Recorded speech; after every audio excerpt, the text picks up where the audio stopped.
Olá pessoal, mais um vídeo da série 1000 questões de matemática de escolas militares, dessa vez um problema da SpaceX. Dada a função R, dada a função f de R em R, definida por f de x igual a x ao quadrado mais ax menos b, onde o conjunto com os elementos AB está contido no conjunto dos números reais, não negativos e não nulos. Tá? Esse mais aqui a gente lê como não negativos.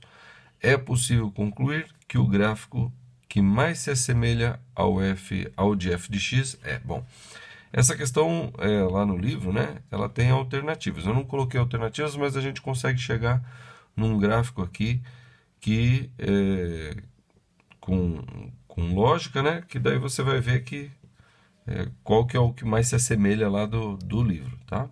É bem tranquilo. Olha só.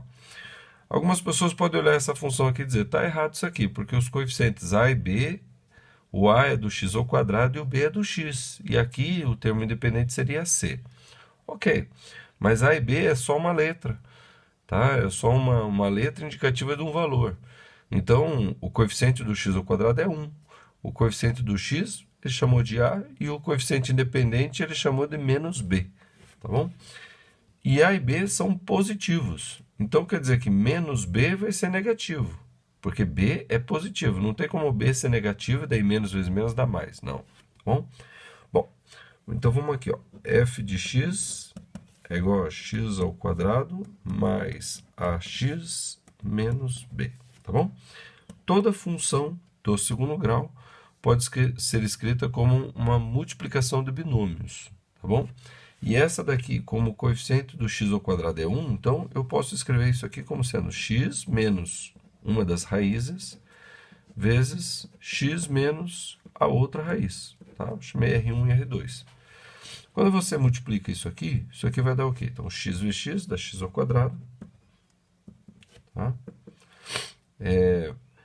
Menos R1x com menos R2x vai dar o quê? Vai dar mais menos R1 menos R2 vezes x, e menos R1 vezes menos R2 vai dar mais R1 vezes R2. Tá?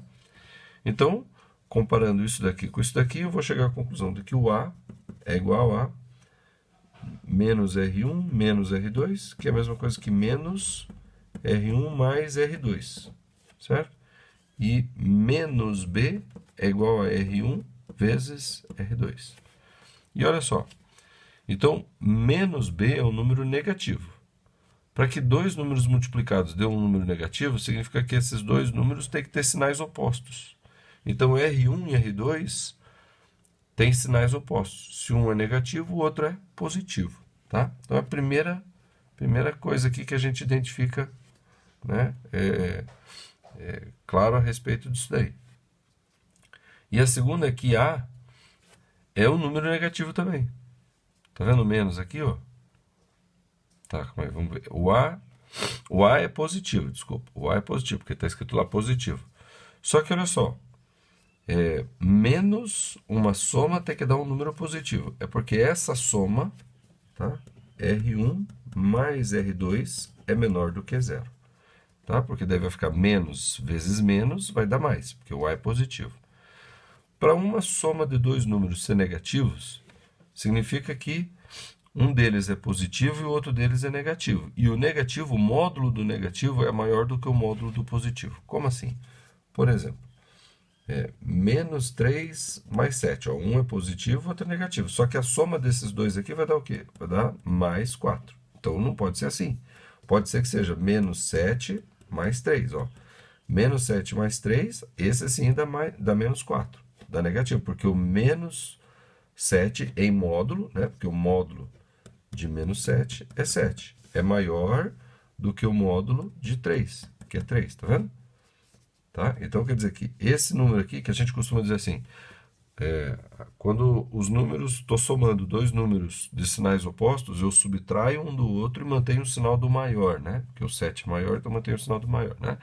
Então, o que quer dizer isso aqui? Que a raiz negativa, já que eu cheguei à conclusão de que uma raiz é negativa e outra é positiva, daqui, né? A raiz negativa, ela tem uma amplitude maior, o módulo dela é maior. Ou seja, se essas raízes forem reais, aqui está o eixo y, aqui está o eixo x, se essas raízes forem reais, tá? Uma vai ser negativa e outra vai ser positiva. Então, essa parábola, que tem concavidade para cima, porque o coeficiente do x ao quadrado é positivo, ela tem concavidade para cima, ela vai cruzar um lado, o eixo positivo, né, o lado positivo do eixo x, e a outra raiz vai ser aqui no lado negativo do eixo x, certo? Só que aí a gente fica pensando, assim, assim ou bem no meio, tá? E é justamente aqui que a gente conclui isso aqui, que ela está mais para cá. Por quê? Porque quando eu somar as raízes tem que dar um número negativo. Se a raiz aqui for menos 2 e aqui for mais 5, a soma vai dar o quê? 3. E não serve, porque a soma tem que ser negativa. Agora, se for aqui menos 5 e aqui 2, a soma dá negativo. Então, quer dizer que essa parábola ela tem o eixo de simetria do lado esquerdo do eixo y. Tá? Então, assim, ó, y e x. Então, ela vai ser assim, ó. Certo? Ó, o eixo de simetria dela está aqui do lado esquerdo do eixo y.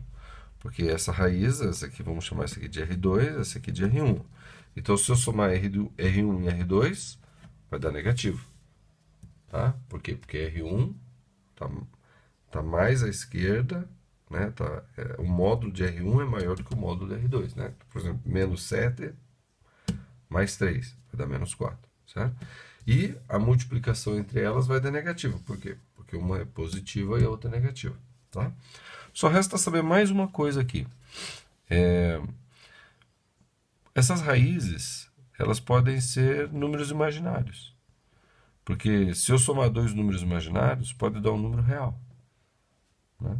Tá certo que elas teriam que ser exatamente iguais e números opostos, né? Tá?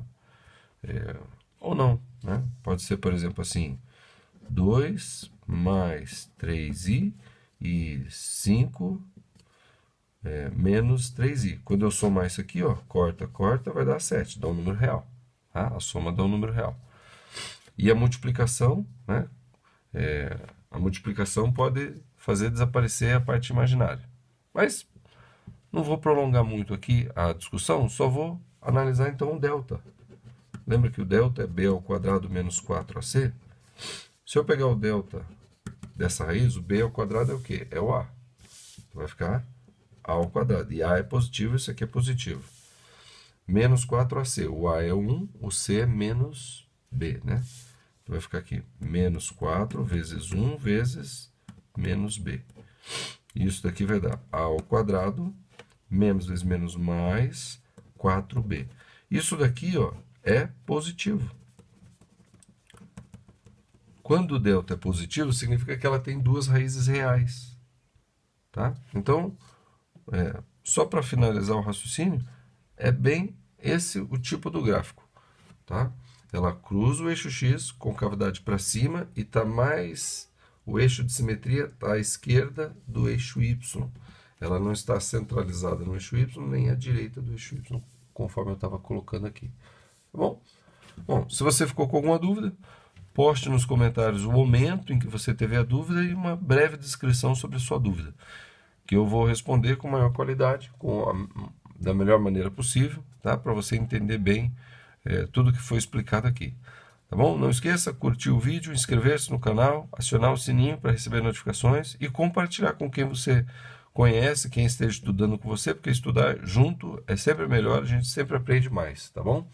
Segue a playlist aqui, vamos que vamos, até a próxima.